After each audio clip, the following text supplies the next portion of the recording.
नमस्ते दोस्तों, अवनीश एकेडमी में आप सबका स्वागत है।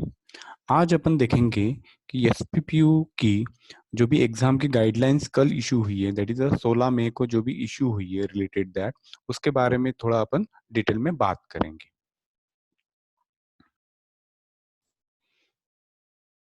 ये दो सर्कुलर्स कल एसपीपीयू ने पब्लिश किए हैं, 93 नंबर एंड 94 नंबर।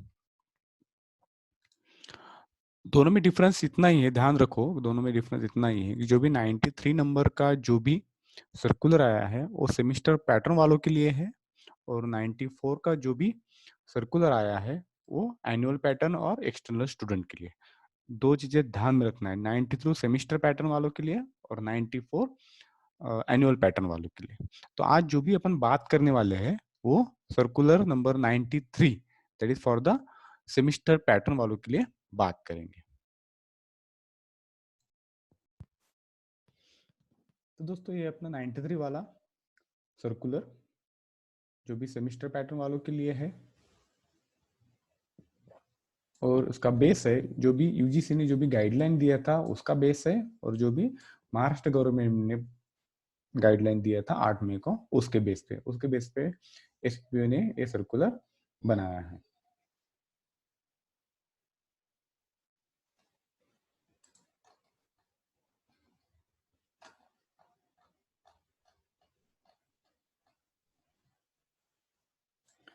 तो सबसे पहले अपन बात करने वाले हैं परीक्षा एग्जाम फॉर्म के रिलेटेड।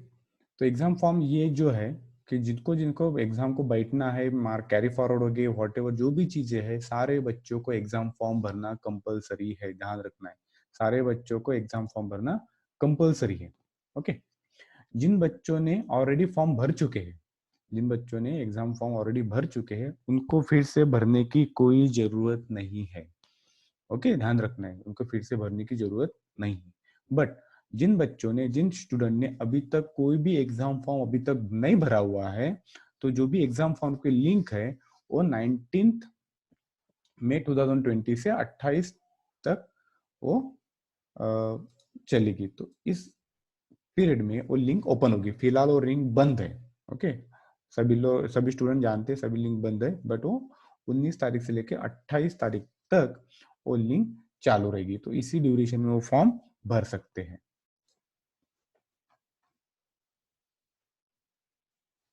ओके। तो जिन बच्चों ने अब फॉर्म भरने के बाद ऑनलाइन फॉर्म भरना है, ओके, तो बहुत सारे बच्चे हैं कि फॉर्म कैसे भरना है, क्या भरना है। तो नॉर्मली जिन बच्चों ने ऑलरेडी फॉर्म भर चुके हैं लिंक पे जाके और सबमिट करना बाकी है, तो कॉलेज से, अपने रिस्पेक्टिव कॉलेज से बात करके फॉर्म भर सकते हैं, या फिर जिन बच्चों ने फॉर्म अभी तक भरा नहीं है ऑनलाइन जाके भर सकते हैं, और डायरेक्टली यूनिवर्सिटी के गेटवे पे उनको पे करना है। ओके।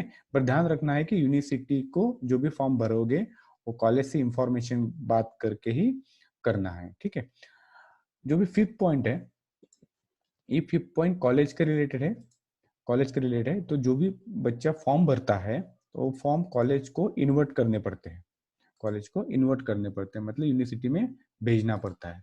तो ये कॉलेज में यूनिवर्सिटी भेजेंगे, उसकी डेडलाइन है 30 तारीख। तो 30 तारीख तक कॉलेज इन्वर्ट करेगा आपके सारे form. This is responsibility of college, उनको बच्चों को कोई लेना देना नहीं है।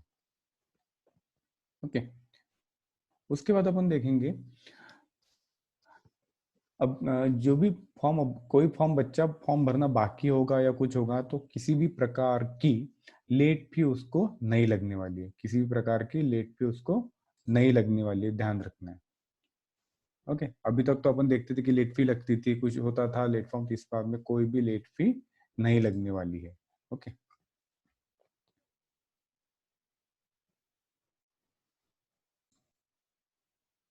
अभी अपन बी पॉइंट की तरफ देखेंगे।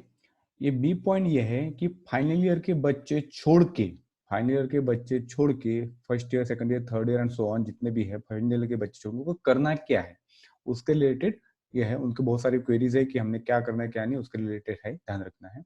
ओके। सो पहला पॉइंट ये है कि फर्स्ट फाइनल ईयर छोड़ के किसी भी प्रकार के बच्चों का कोई भी एग्जाम नहीं होगी। ओके, कोई भी एग्जाम नहीं होगी, ध्यान रखना है। ओके। फाइनल ईयर छोड़ के कोई भी एग्जाम नहीं होगी। रेगुलर बच्चे के लिए बात कर रहे हैं, जो भी जिसके भी रेगुलर एग्जाम है। ओके, रेगुलर एग्जाम है मतलब अगर थर्ड ईयर के बच्चों का 6 सेमिस्टर, सेकंड ईयर बच्चों का 4 सेमिस्टर, या फिर फर्स्ट ईयर के बच्चों का 2nd सेमिस्टर, इसके रिलेटेड जो भी रेगुलर एग्जाम होगी वो किसी भी प्रकार की रेगुलर एग्जाम नहीं होगी। तो अगर रेगुलर एग्जाम नहीं होगी तो उनका क्या होगा, तो पॉइंट नंबर 2 में दिया हुआ है।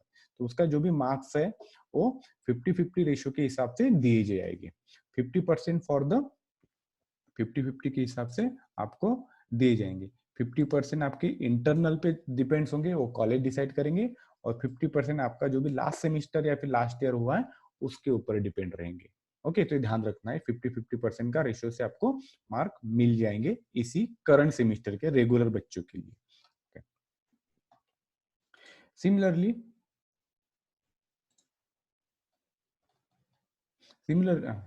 सिमिलरली जो भी first year second third year के बच्चे हैं उनका कोई भी प्रैक्टिकल एग्जाम या फिर ओरल एग्जामिनेशन नहीं होगी। ओके, ध्यान रखना है, टर्म वर्क नहीं होगा, प्रैक्टिकल एग्जाम नहीं होगी, कोई भी किसी प्रकार की एग्जाम नहीं होगी। उनका भी जो भी मार्क्स देंगे वो कॉलेज डिसाइड करेगी। इंटरनल का आपका जनरल रहेगा, टर्म वर्क देगा, जो भी इंटरनल असेसमेंट है उसके ऊपर उसको मार्क दिए जाएंगे। ओके, चौथा पॉइंट इंपॉर्टेंट है। चौथा पॉइंट इसके लिए है जिन बच्चों का बैकलॉग बाकी है, रेगुलर छोड़ के बैकलॉग जिसके एग्जाम है, फाइनल ईयर वालों छोड़ के, ओके वाले है फाइनल ईयर वालों का छोड़ के जिसका भी बैकलॉग है, उन बच्चों को बैकलॉग की एग्जाम देनी है। उनकी बैकलॉग की एग्जाम उनको देनी है, बट वो कब होगी, जो भी नया सेमिस्टर स्टार्ट होगा, जब भी नया सेमिस्टर स्टार्ट होगा, वो स्टार्ट होने के 120 दिन के भीतर में वो एग्जाम होगी। ओके, 120 दिन भीतर में उनकी एग्जाम होगी, वो यूनिवर्सिटी डिसाइड करेगी। और वो एग्जाम कौन सी होगी, वो एग्जाम मई जून 2020 यही एग्जाम होने वाली है, दिसंबर 20 की नहीं। ध्यान रखना है, जो अपनी एग्जाम अभी होने वाली थी मई और जून में, वो सिर्फ पोस्टपोन हो गई है और 120 के अंदर उनको देना है। तो जो भी जितने भी बैकलॉग स्टूडेंट होंगे उनको एग्जाम देनी है, और यूनिवर्सिटी उसके रिलेटेड कोई भी एक टाइटल बनाएंगी, फिर तब उनको देना है।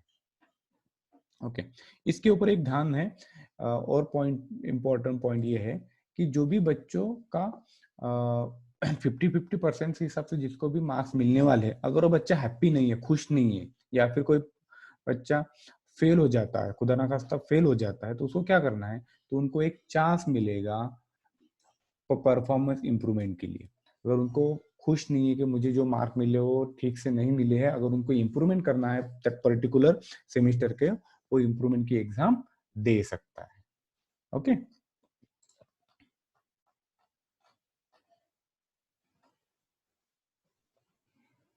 अभी अपन बात करेंगे फाइनल ईयर बच्चों के बारे में। ओके, फाइनल ईयर वालों बच्चों के बारे में, और फाइनल ईयर वालों की जो भी बच्चे हैं उनको कौन सी एग्जाम देना है।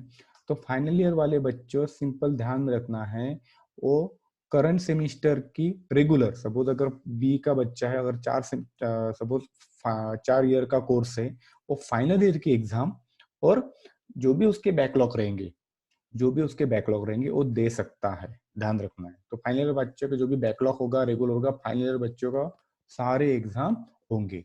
ओके, वो भी 50-50 के हिसाब से रहेगा, 50% for internal assessment and 50% for the जो भी आपकी रिटर्न होगी, जो भी आपकी रिटर्न एग्जाम होगी उनके हिसाब से, बट जो भी एग्जाम होगी वो रिटर्न में होगी, ध्यान रखना। ओके, अगर फाइनल ईयर के बच्चों का जो भी फाइनल ईयर के बच्चों का जो भी थ्योरी सॉरी प्रैक्टिकल एग्जाम होगी, या फिर प्रोजेक्ट ओरल रहती है, या फिर ओरल एग्जामिनेशन रहती है, उसका जो भी मार्क्स दिए जाएंगे, एक तो उसको इंटरनल असेसमेंट के तरीके कॉलेज देगा, या फिर कॉलेज वीडियो कॉन्फ्रेंस से आपका ओरल या प्रैक्टिकल लेंगे जिस अकॉर्डिंग।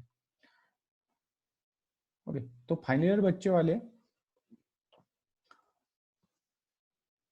जो भी फाइनल में बच्चे वो कौन से एग्जाम दे सकते हैं। ओके, वो कौन से एग्जाम देने के लिए उसको दे सकते हैं। अगर 2 साल का कोर्स है, सपोज यमी है, वट एवर, जो भी 2 साल का है, तो उनको चौथे सेमेस्टर का रेगुलर और बैकलॉग का सेमेस्टर 1, सेमेस्टर 2 और सेमेस्टर 3 ये एग्जाम दे सकता है। वैसे अगर 3 साल का कोर्स रहता है, तो रेगुलर स्टूडेंट मतलब रेगुलर सेमेस्टर मतलब छठवां सेमिस्टर, तो 6 सेमिस्टर और उसका बैकलॉग का 3rd 4th 5th का वो एग्जाम दे सकता है। और सिमिलरली अगर 4 साल का कोर्स है, सपोज बी है, अगर 4 साल का कोर्स है तो 8वां सेमिस्टर मतलब रेगुलर 8 सेमिस्टर के एग्जाम दे सकता है, और उसका बैकलॉग के एग्जाम सपोज 5th 6th 7 अगर ये रहे तो भी दे सकता है। जैसे फॉर द मेडिकल स्टूडेंट वो 5 साल का कोर्स रहता है, तो जिसका भी 5 साल का कोर्स है, आर्किटेक्चर है 5 साल का कोर्स है, तो 5 साल के कोर्स के लिए वो 10वें सेमिस्टर की एग्जाम देगा रेगुलर एग्जाम, और उसका बैकलॉग रहता है सपोज 7th 8th और 9th सेमिस्टर का, वो भी वो दे सकता है। अभी अपन फिर से आएंगे पॉइंट डी की तरफ। अभी ये पॉइंट डी सबके लिए बहुत है कि कैरी फॉरवर्ड कैसे होंगे, मतलब जो भी फर्स्ट ईयर से सेकंड ईयर में, सेकंड ईयर से थर्ड ईयर में, या थर्ड ईयर से फोर्थ ईयर में, बी का छोड़ के, ओके, तो ये सारी चीजें कैरी फॉरवर्ड हो जाएंगे। तो मतलब जो भी बच्चे हैं सेकंड ईयर के फर्स्ट ईयर के, वो नेक्स्ट ईयर में, नेक्स्ट एकेडमिक ईयर में ऑटोमेटिकली उनको कैरी फॉरवर्ड मिल जाएगा। ओके, अगर बट ध्यान में रखना है उनको, जो भी इंटरनेशनल की तरफ मार्क देंगे कैरी फॉरवर्ड होंगे, अगर बैकलॉग रहा तो 128 के डेज के भीतर में उनको एग्जाम देनी है बैकलॉग की। अगर कोई बच्चा ईयर डाउन रहता है, अगर कोई बच्चा ईयर डाउन रहता है तो उसको क्या करना है, तो वो बच्चा ईयर डाउन करना हो तो उसको नेक्स्ट सेमिस्टर में, नेक्स्ट ईयर में उसको कैरी फॉरवर्ड किया जाएगा। ठीक है, उसको नेक्स्ट सेमिस्टर में उसको कैरी फॉरवर्ड किया जाएगा, ध्यान रखना है। बट अगर ईयर डाउन में अगर कोई सब्जेक्ट उसके बैकलॉग है, तो वो बैकलॉग की एग्जाम जो भी 120 के भीतर में होगी उस पर्टिकुलर स्टूडेंट की, उसको वो सब्जेक्ट, सारे के सारे सब्जेक्ट क्लियर करना अनिवार्य है, ध्यान रखना, वो सारे के सारे सब्जेक्ट क्लियर करना जरूरी है। तो ये सारे क्लियर के लिए, ओके। तो कैरी फॉरवर्ड मार्क्स मतलब जो भी first year second year third में होगा वो कैरी फॉरवर्ड होगा, नेक्स्ट एकेडमिक ईयर में चला जाएगा, उसको प्रमोशन मिल जाएगा। बट अगर उसके बैकलॉग होंगी पर्टिकुलर प्रीवियस सेमेस्टर के जो भी होंगे, वो 120 के भीतर में उसको देना पड़ेगा। बट वो एग्जाम कौन सी होगी, मई जून की ही होगी। सिमिलर वे अगर किसी बच्चा का ईयर डाउन होता है, ईयर डाउन में होता है, तो फिलहाल उसको भी नेक्स्ट एकेडमिक ईयर में उसको कैरी फॉरवर्ड किया जाएगा। बट अगर कोई बैकलॉग रहा उसका तो उसको क्लियर करना है। ठीक है,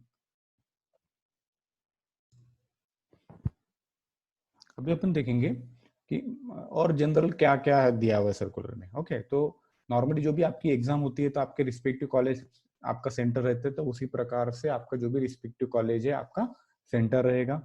ओके, बहुत सारे बच्चे ने सपोज बैकलॉग और रेगुलर छोड़ के, बहुत सारे बच्चे इंप्रूवमेंट के लिए एप्लीकेशन करते हैं, एग्जाम फॉर्म भरते हैं, उसका सब क्लियर है बट उसको इंप्रूवमेंट चाहिए, तो इंप्रूवमेंट के लिए वो एग्जाम फॉर्म भरते हैं।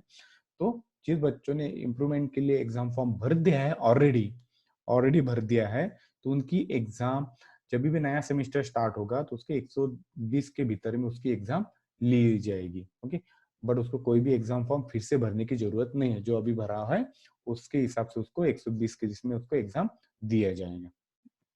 ओके, लास्ट पॉइंट है जनरल है, और जो भी कोविड-19 के जो भी प्रभाव फिलहाल चालू है, वो सबका जो भी गवर्नमेंट ने रूल फॉलो किए है, जो भी है सबको रूल फॉलो करना अनिवार्य है। That is a general case. तो बच्चों ये रहा अपना, ओके, तो ये रहा अपना जो भी अभी बात किया है, वो होप सो कि सब बच्चों को समझ में आ चुका होगा। ओके, तो फिलहाल मैं अभी स्टॉप करता हूँ। Thank you very much.